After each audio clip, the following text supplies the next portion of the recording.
Olá! Então, nessa segunda e na terceira aula, nós vamos analisar algumas ferramentas que o marketing nos proporciona para que a gente possa gerir os nossos negócios, fazer o nosso plano de negócios com orientação no marketing.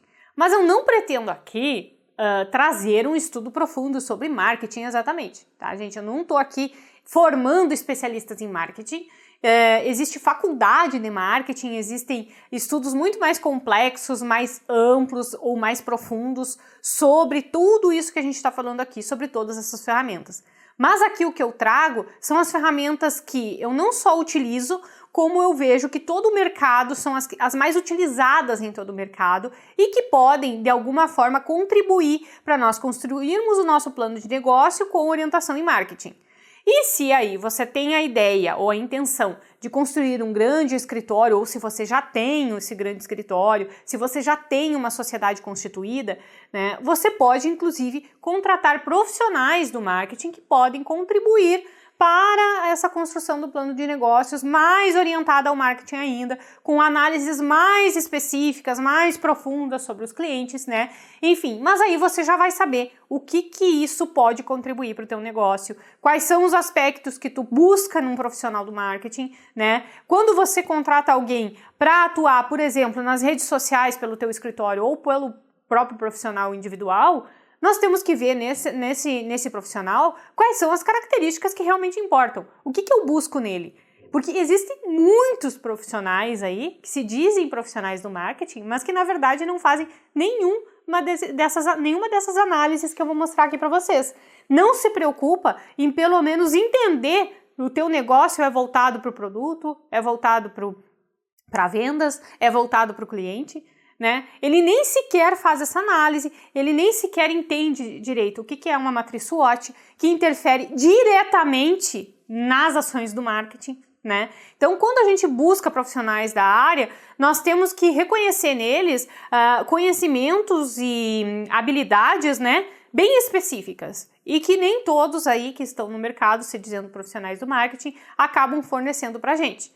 Então, esse estudo que nós vamos fazer aqui na terceira aula do módulo são estudos que eu não diria que são superficiais, são estudos pontuais sobre ferramentas que o marketing nos traz e que nós podemos imediatamente usar no nosso modelo de negócios, né? No nosso plano de negócios. Então vamos lá. A primeira grande análise que o marketing nos traz é sobre o ambiente do marketing, né? E o que seria o ambiente do marketing?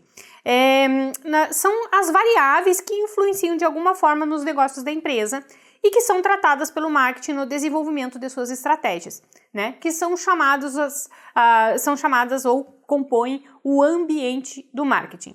O foco central vai ser sempre o cliente. Então, cada um desses ambientes que nós vamos tratar aqui vai ter sempre a análise voltada para o cliente. Então, quando a gente para analisar algumas empresas, para ver um pouco disso na prática, eu vou trazer primeiro o exemplo para depois trazer a teoria, né? Um dos exemplos que eu gosto de usar sempre para mostrar o que é uma empresa orientada pelo marketing com foco no cliente é a Netflix, né?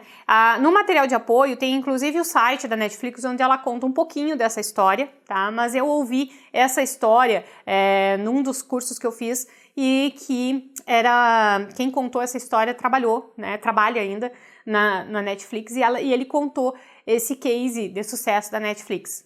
Muita gente diz que a Netflix ela levou à falência as locadoras de vídeo, né? Ela levou esse mercado à falência porque ela fornece a mesma coisa que as locadoras forneciam de uma maneira muito mais prática para o cliente, né? E ela acabou levando esse mercado à falência. E quando a gente vai ver a história da Netflix, ela começou como uma locadora de vídeos. Uma locadora de DVDs físico, normal, como algumas das pessoas aqui pode ter conhecido, outras não, né? Ela alocava os vídeos normalmente, depois ela começou a fornecer um catálogo desses vídeos, onde os clientes escolhiam os vídeos em casa e mandavam entregar por telefone, né? Depois ela passou a fornecer esse catálogo via online, no site, né? E os clientes recebiam os DVDs, até que ela evoluiu para o serviço de streaming. Tá? E hoje é uma das maiores, ou a maior acredito que seja maior ainda, serviço de streaming de vídeos, né, de vídeos e séries, enfim, no mundo hoje. E como que ela chegou nesse nível de sucesso? Por que ela não faliu com as outras empresas? Porque outra pessoa poderia ter tido a ideia do streaming sem ter uma videolocadora, né? Como que ela chegou nisso? Focada no cliente, focada no que ela entregava. O que ela mudou? A forma de entregar e os níveis de parceria que ela faz hoje, né? Porque as Smart TVs, elas foram construídas, foram idealizadas a partir de ideias como essa, de parcerias com empresas como essa, como a Netflix. E aí as TVs foram desenvolvidas para fornecer a internet na TV para entregar esse serviço. É um novo canal de entrega, né? Então, quando a gente parte para essa análise do ambiente de marketing, que é focado no conhecimento do cliente, nós temos que ver como que a Netflix chegou nisso tudo, quais foram as análises que ela fez, quais foram os produtos que ela começou a desenvolver, a forma de entrega desses produtos. Hoje ela produz o que ela vende, o que ela antigamente vendia num modo físico, né, que eram os DVDs, e eu ainda sou do tempo das fitas cassetes, e o meu primeiro videocassete tinha só 2 cabeças, não sei quem é que vai entender isso. Mas enfim, né, isso é um caso para a gente analisar, e é um convite que eu faço, para a gente analisar essas grandes empresas, como que elas se desenvolveram dessa forma, né? Sempre focada no cliente. E aí nós começamos a ter muitas ideias, né? Nós começamos a construir muitos modelos de negócios e talvez até modelos inovadores de negócio. Então, quando nós falamos em ambiente de negócio, nós falamos nessa capacidade que a empresa tem de se colocar na pele do cliente, de se colocar na condição de cliente, porque na verdade todos nós somos consumidores, né? Todos nós, em alguma situação, em algum produto ou muitos produtos, muitos serviços, nós somos os consumidores. E nós temos que passar a condição de nossos próprios consumidores. O que nós, como consumidores de serviços jurídicos, de assessorias jurídicas, buscaríamos para o negócio que nós temos, por uma empresa que nós temos, com o conhecimento que nós sabemos que o nosso cliente tem. Então, existe uma frase que eu achei assim que resume tudo isso, quanto mais capacidade de colocar-se na pele do cliente, mais ferramentas a empresa, o advogado, o escritório terá de desenvolver serviços ou entregar ou fazer entregas adaptadas aos seus gostos e necessidades. Então, quanto mais nós nos desenvolvermos nesse sentido de criarmos dentro dos nossos escritórios uma forma de analisarmos os nossos clientes e as necessidades deles, melhor vai ser a prestação do nosso serviço. E aí nós vamos entregar aquele serviço adaptado ao que ele precisa, mas da forma que ele compreende, né? Superando aquela questão que a gente falou na aula anterior. E os elementos que compõem, né, esse estudo do marketing são produto, preço, praça e promoção. O que nós não podemos fazer aqui? Aonde que o advogado para? Na praça. Ele para antes de promover o produto, porque nós não podemos fazer uma oferta final, nós não podemos colocar preços, uma tabela de preço, um menu. Nós estamos focados em desenvolver produtos acessíveis aos nossos clientes, serviços adaptados aos nossos clientes, né? E nós vamos fazer todas essas análises. Mas na hora de fazer a promoção, nós vamos nos limitar a uma promoção informativa sobre os assuntos que nós tratamos no escritório, né? Sobre a nossa especialidade, digamos assim. Então, o produto é um conjunto de benefícios que satisfaz um desejo ou uma necessidade do consumidor e pelo qual ele está disposto a pagar em função da sua disponibilidade de recursos, né? E esses produtos eles vão ser caracterizados de diversas formas, níveis, tipos, a marca, valorizados pelo design ou até desenvolvidos por rótulos, né? E aqui, o que nós podemos desenvolver nos nossos produtos, nos nossos serviços que são adaptados aos nossos clientes? Por exemplo, eu falei na aula anterior que nós não conseguimos muitas vezes, em micro e pequenas empresas, entregar logo de cara, oferecer, né, logo de cara, uma assessoria jurídica completa, um compliance, porque o consumidor não está, o nosso consumidor, o nosso cliente, ele não está, né, naquele nível de conhecimento, digamos assim, e de maturidade empresarial para absorver aquele tipo de serviço. Ele nem vai conseguir utilizar. Já vendia assessoria jurídica porque a empresa era... as pessoas me conheciam, começaram a ver o trabalho que eu fazia, os resultados que eu tinha, e disse, não, a gente quer uma assessoria. Só que eles não sabiam usar a assessoria. E muitas vezes eu disse para eles, o que vocês estão me pagando não paga o que eu estou te entregando. Tá muito acima, vocês estão pagando em excesso porque vocês não estão sabendo utilizar.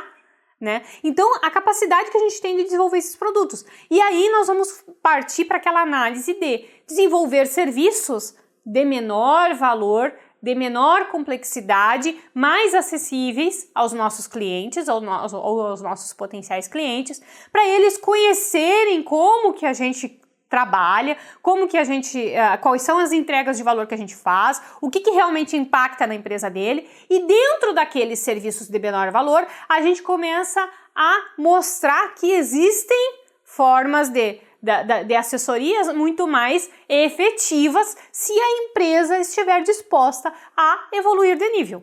E aí nós vamos desenvolvendo serviços, né, numa espécie de escalonamento, aqueles serviços de primeira entrada que você vai ofertar para aquele cliente que não tem uma maturidade ou uma consciência de um serviço mais complexo.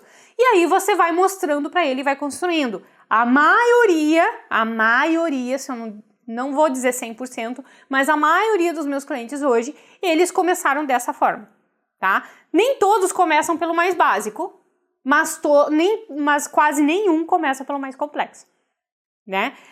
Faço parceria com advogados que fornecem serviços, né, mais básicos ou mais pontuais em áreas do direito que eu não atuo, e aí fazem a parceria para eu entregar um serviço mais complexo. Beleza, mas eles já estão num processo de conscientização, algo que nós vamos estudar com mais detalhe na próxima aula desse módulo, tá?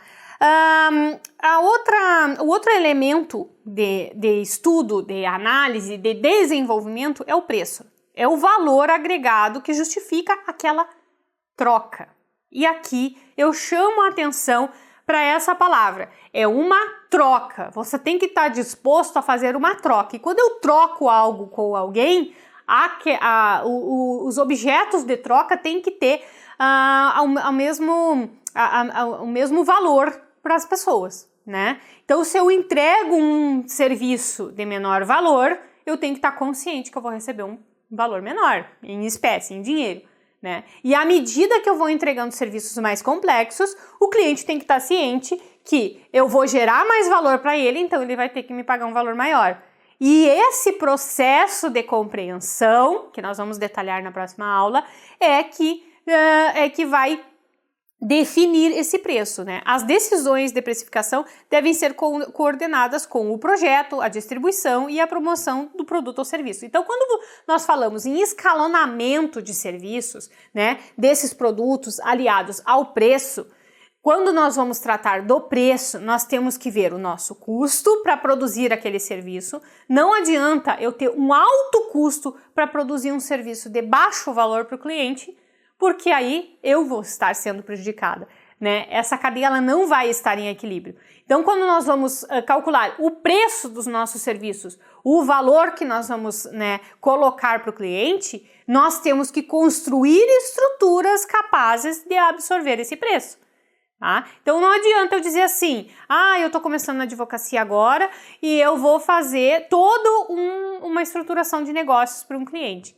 Eu tenho essa capacidade ou eu vou ter um enorme desgaste, vou ter que contratar outros profissionais para me ajudar, vou ter que contratar uma assessoria para eu prestar a minha assessoria, porque eu não tenho todo aquele conhecimento daquele todo para poder entregar aquele valor, né? Então eu tenho que adaptar as minhas condições, os meus recursos, a minha empresa e o meu negócio aos valores que eu vou ofertar para o cliente, né? Porque se para ele vai ter um valor baixo, para mim também. O custo da minha entrega tem que ser baixo também. E nesse cálculo do preço tem um ponto que praticamente ninguém da área jurídica com quem eu convivo mais proximamente, mas eu vejo que cada vez mais os advogados estão atentando para isso, é o custo de aquisição do cliente, né? E quando a gente entra em custo de aquisição do cliente, a gente tem que considerar diversas variáveis, mas aqui vão as mais importantes, né?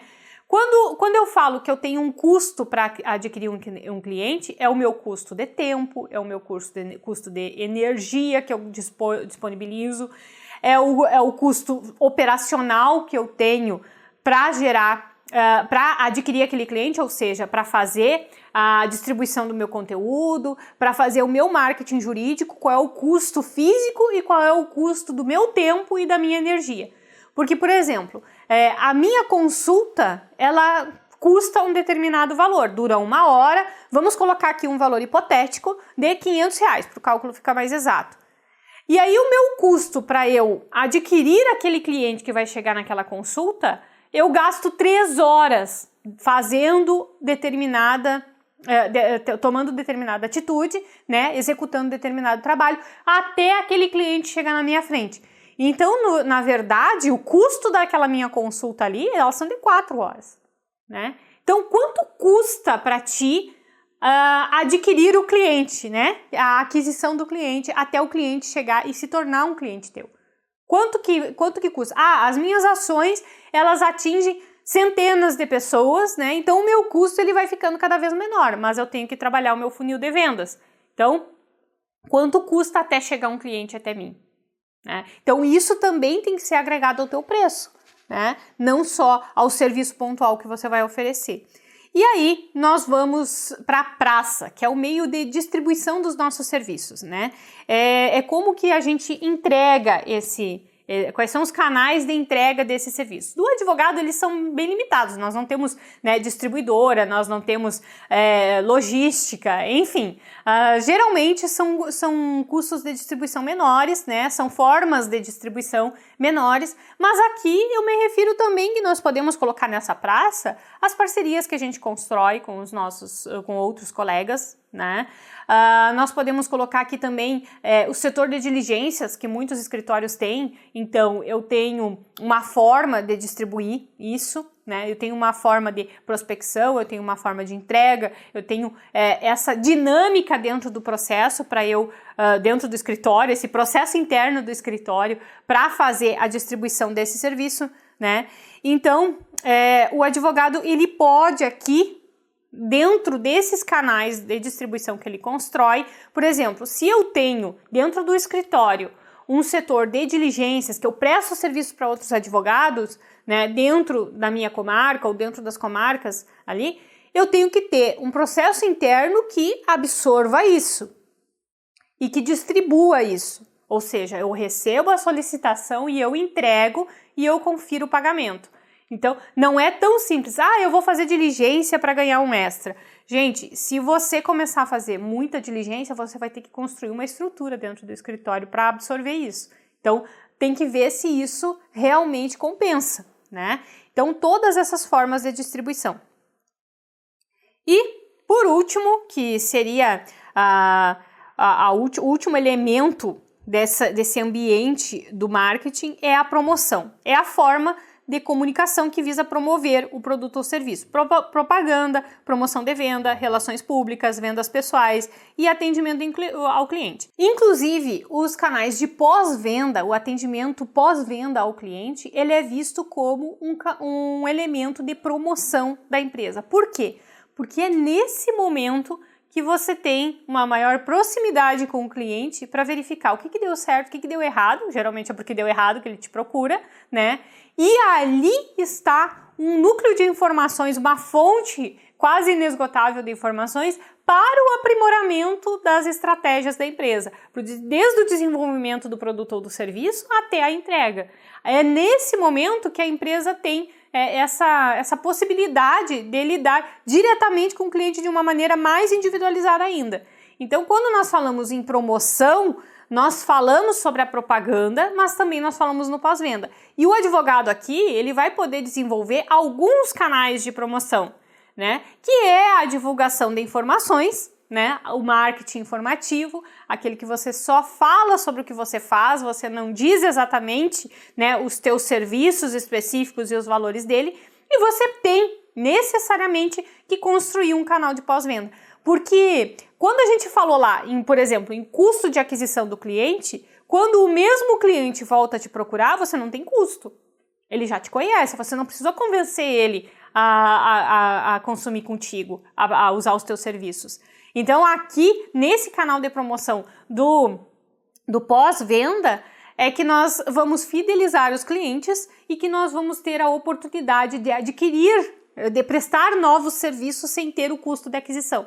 Então, o nosso custo, digamos assim, reduz para clientes que voltam a ser clientes da gente. E aí, na próxima aula, nós vamos falar sobre o processo de decisão de compra. Então, nós estruturamos toda a nossa empresa focados no cliente e nós temos que entender como que ele decide comprar contigo, como que ele decide adquirir os teus serviços. E nós vamos tratar isso passo a passo na próxima aula.